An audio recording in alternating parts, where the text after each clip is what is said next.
We're going to be going over front squats now. Front squats very similar to goblet squats, but because we have a barbell now, we have a lot more options in terms of loading. You can get a lot heavier, so at a certain point, goblet squats are great, but you're going to need to graduate into front squats because goblet squats is just going to be too light and there's not enough dumbbells wherever you're working out to kind of progress you forward. So when we get to front squats, there's a few different variations that we can look at to how we're going to hold the bar.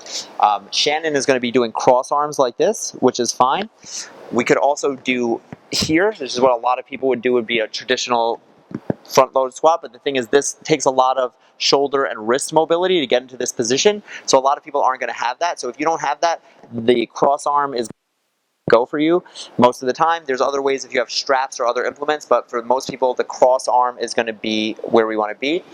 But the important thing is that when you're doing the cross arm, you have it right here, really up against your neck. So Shannon, go ahead and get into that position. All right, she's going to cross, she's going to stand up with the bar and walk it back.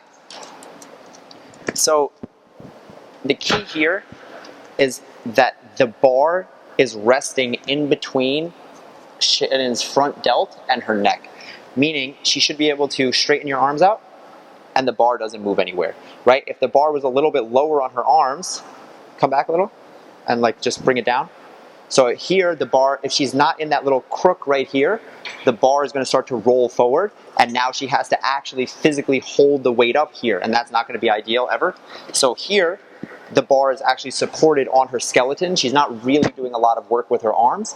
She's kind of just holding it in place with her fingertips, right? Like I said, she can move her hands if she wanted to, but they're just there to hold it in place.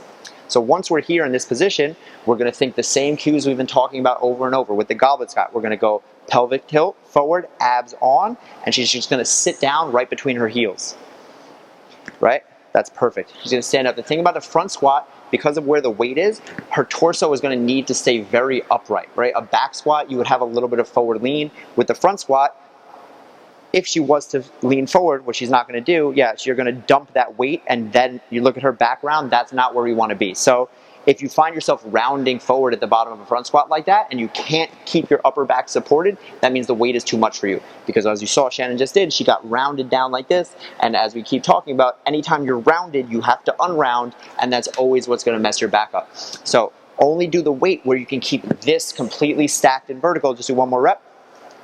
Chest is tall, the elbows are still up, everything, nothing changed here, because again, if she starts to drop that, she's going to dump the weight forward and lose control of it.